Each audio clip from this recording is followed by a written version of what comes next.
Welcome to Savitribai Phule Shikshan Prasarak Mandal, Renuka Junior College. Myself Utikar R.A.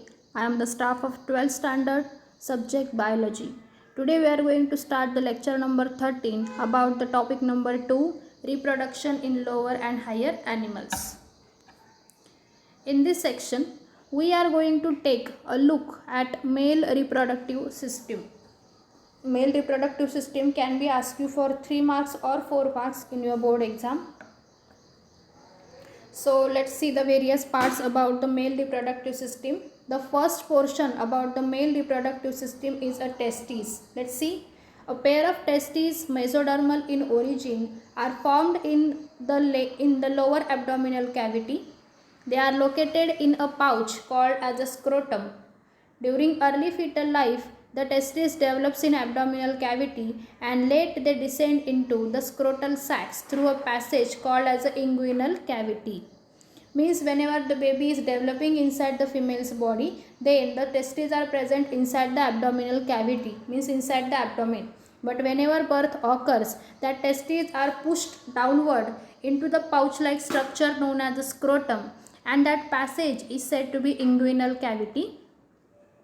Each testis is oval in shape, 4 to 5 cm long, 2 to 3 cm wide and 3 cm thick. So these are the features about the testis. I am repeating the point again. It is oval in shape, 4 to 5 cm long, 2 to 3 cm wide and 3 cm in thickness.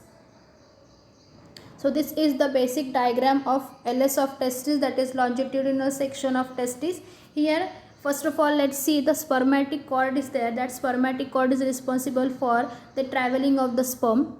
The outer covering of the testis is said to be vas deferens and inner coverings are said to be vasa efferentia. After that, there is you can say a combination of many lines. They are said to be the rete testes, and that rete testes are made from the seminiferous tubules. After that, there are tunica vaginalis. That tunica vaginalis is also a covering of testes. After that, tunica albugenia. Tunica albugenia is an inner covering present in the testes. There are lots of finger-like structures present in the testes. They are said to be the lobules. That lobules are separated from each other by septum. Inside the lobules, there are many fiber-like structures. They are said to be seminiferous tubules. Seminiferous tubules are necessary for the production of the sperm. Then our whole testis is divided into 3 portions as a head, body and tail. So spermatic cord is there. After that, there are blood vessels and nerves which provides nourishment and brain control. After that, our testes are divided into head of epididymis. After that, body of epididymis, and third, tail of epididymis. So let's see what is the histology of testis. The testis is externally covered by a collagenous connective tissue layer called as a tunica albugenia. In MCQ, they can be asked you the outer covering of the testis is a tunica albugenia. Outer to it is an incomplete and inner to it is a tunica vasculosa, a thin membranous and a vascular layer. Fibers from tunica albugenia divide each testis into about 200 to 300 testicular lobules. So let's see, our testis is very small, but it contains 200 to 300 lobules in them. Okay, each of with 1 to 4 highly coiled seminiferous tubules. Already testis is very small. It contains 200 to 300 lobules. In each lobule, there are 1 to 4 again seminiferous tubules. Okay, so it is very complicated structure. Each seminiferous tubule is internally lined by cuboidal germinal epithelial cells known as the spermatogonia. So, cuboidal germinal epithelial cells is also said to be spermatogonia, and few large pyramidal cells called as a Sertoli or sustentacular cells. Sertoli cell is widely used name for it. So this is the transverse section of testis. Here you can see the 3 seminiferous tubules are there. that seminiferous tubules are separated from each other by interstitial cells. Interstitial cells are also called as a Leydig cells. In seminiferous tubules, there is a layer known as a germinal epithelium. That germinal epithelium is lined with each other by basement membrane. Then the seminiferous tubules are connected to each other by connective tissue. Inside the seminiferous tubules, let's see, the pyramid-like structure or triangular structure is present. That triangular structure is said to be Sertoli cells. And that Sertoli cell contains the sperm bundle where the sperms are going to be produced during maturity. The testes are covered by tunica albuginea. So this is the TS of testes. The second portion about the male reproductive system is an accessory duct. First portion was about the testes, that is A. In the B section, we are going to concern about the accessory ducts. So let's see. The accessory ducts includes rete testes, vasa efferentia, epididymis, vas deferens, ejaculatory duct and urethra. So these are the organs responsible for the carrying of sperms towards the penis, and it included in accessory ducts. All the seminiferous tubules of the testes at the posterior surface forms a network of tubules called as a rete testis. As I said earlier, it is a very raw structure. It is made from the millions of seminiferous tubules connected to each other, and they are said to be rete testis. 12 to 20 fine tubules arising from rete testis are vasa efferentia. They carry the sperms from the testes and opens into the epididymis. It is a long and highly coiled tubes which is differentiated into an upper caput, middle corpus and lower cauda epididymis. So our epididymis is divided into three portions. Upper is said to be caput, middle is said to be corpus and lower is said to be cauda epididymis. The sperms undergo maturation in epididymis. Posteriorly, it leads into the vas deferens, which travels up to the abdominal cavity and loops over the uterus to opens into the urethra. Okay, so basically up to urethra our sperms have to be come out, and therefore vas deferens play a very vital role. It travels from the testes towards the ureter, and after that to ureter to urethra. Before doing so, it joins to the duct of seminal vesicle to form an ejaculatory duct. The ejaculatory duct passes through the prostate gland and opens into the urethra. As we all know that the males have a penis, and that penis is the connection point for traveling of urine as well as for the sperms. So for the ejaculation of the sperm, it requires ejaculatory duct, and that ejaculatory duct is present in the penis. The ejaculatory duct passes through the prostate gland and opens into the urethra. The urethra provides a common passage for the urine and semen, and hence it is called as a urinogenital duct. So in exam they can be asked you what is urinogenital duct. So urinogenital duct is the combination of the passage for urine as well as for the semen. In males, the urethra is long and extends through the penis. It opens to the outside by the opening called as a urethral meatus or urethral orifice. All the accessory ducts except urethra are present in a pair. All the accessory ducts are in a pair format except our urethra. The third portion about the male reproductive system is the glands. So basically there are three glands. The male accessory glands are as follow. Number one is the seminal vesicle. Let's see.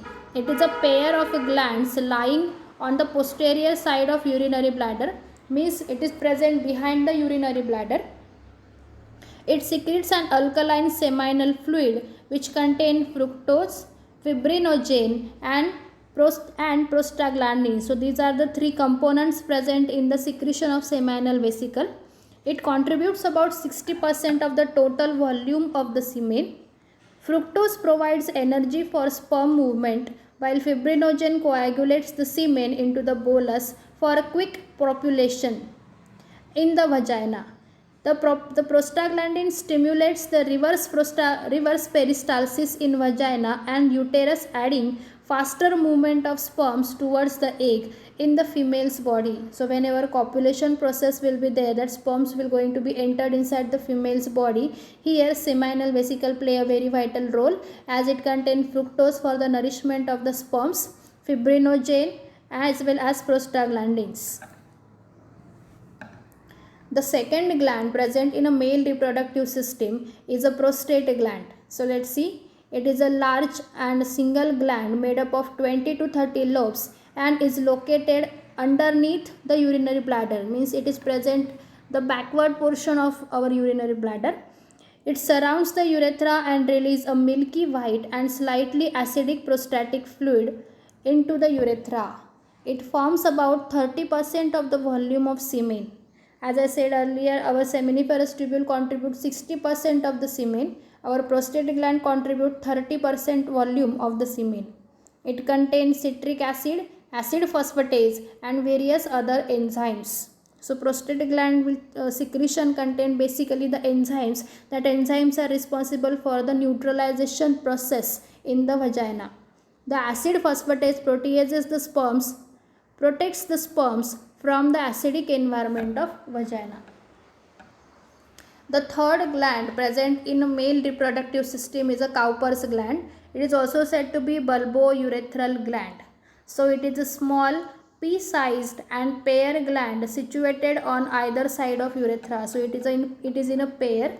This gland secretes an alkaline viscous mucus like fluids which acts as a lubricant during copulation. So for lubrication purpose, Cowper's gland play a very vital role. It secretes the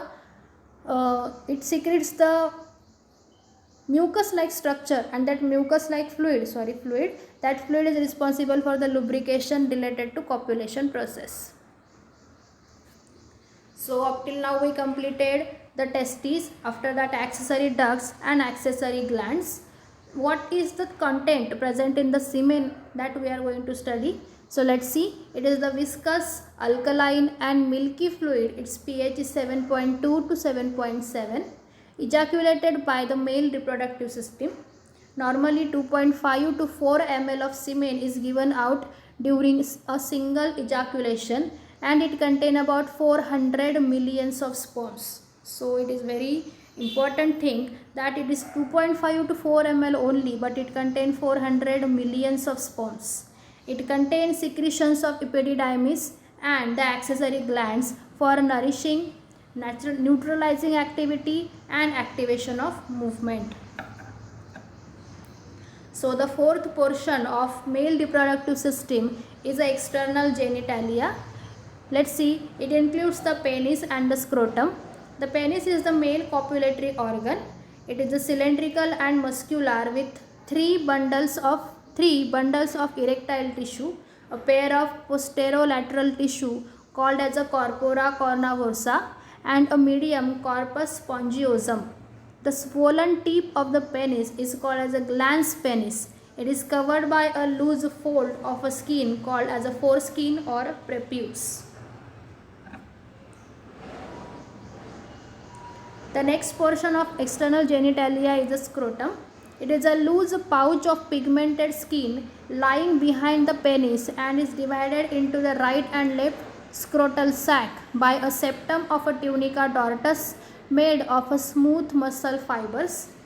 The fetal testes are guided into and retained in the scrotum by a short fibromuscular band called as a gubernaculum. So gubernaculum play a very vital role whenever birth of the male baby occurs. That testes get pushed in the scrotum by the gubernaculum. The testes remain suspended in a scrotum by the spermatic cord. Failure of testes to descend into the scrotum is called as a cryptokidism. The failure also results in the sterility, means not able to do the reproduction process. The cremaster and dortus muscles of scrotum helps in drawing testes close or away from the body. This helps in maintaining the temperature of the testes to 2-3 degrees centigrade lower than the normal body temperature necessary for spermatogenesis. As we all know that sperms are very sensitive. It requires a lower temperature 2 to 3 degree low than our body temperature. Therefore, they are present away from the abdominal cavity. So, scrotum is responsible for maintaining the lower temperature for the maturity of the sperms. So, thank you. In next lecture, we are going to concern about the female reproductive system.